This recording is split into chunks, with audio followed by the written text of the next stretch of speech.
Hello, this is Mr. Joseph with another Bible study as I'm following up on my Psalms chapter 51 Bible study with David and the prophet Nathan and David's follies that he had in that we saw in 2 Samuel chapter 11 and 12 with Bathsheba.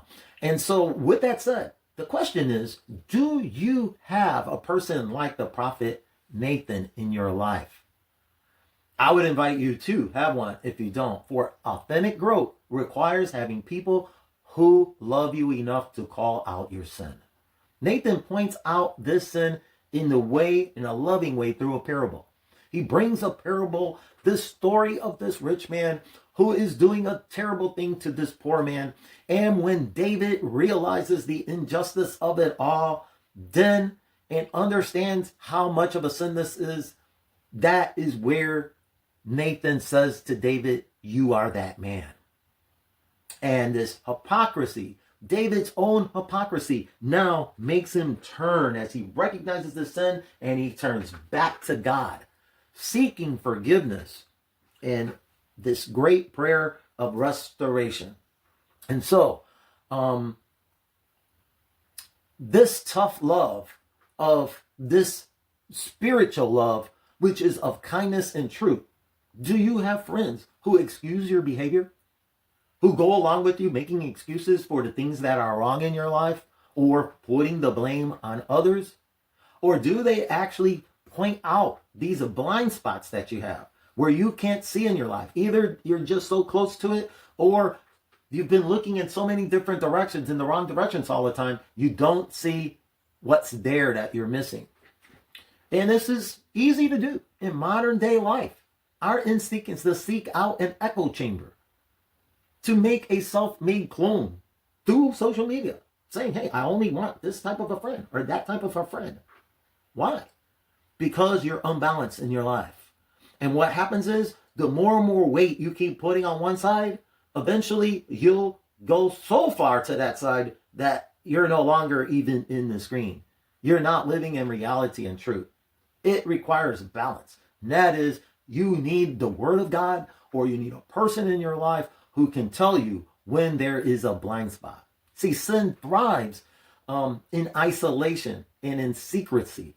Having people who are allowed to disagree with you in your life breaks the power of that deception, that false deception that you take on, where you do things and you don't even think they're sinful anymore. But when someone else does it, you can point it out and you can see it and you could post about that thing, that very thing that you're experiencing in your own life.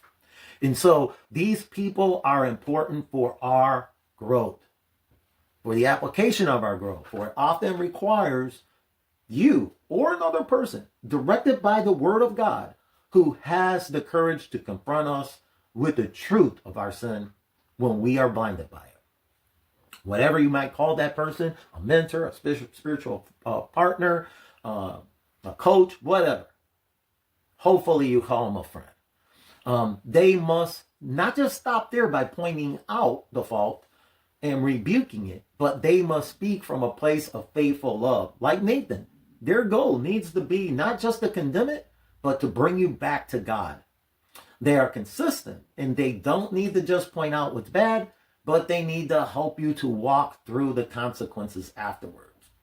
But be aware, because there are many out there.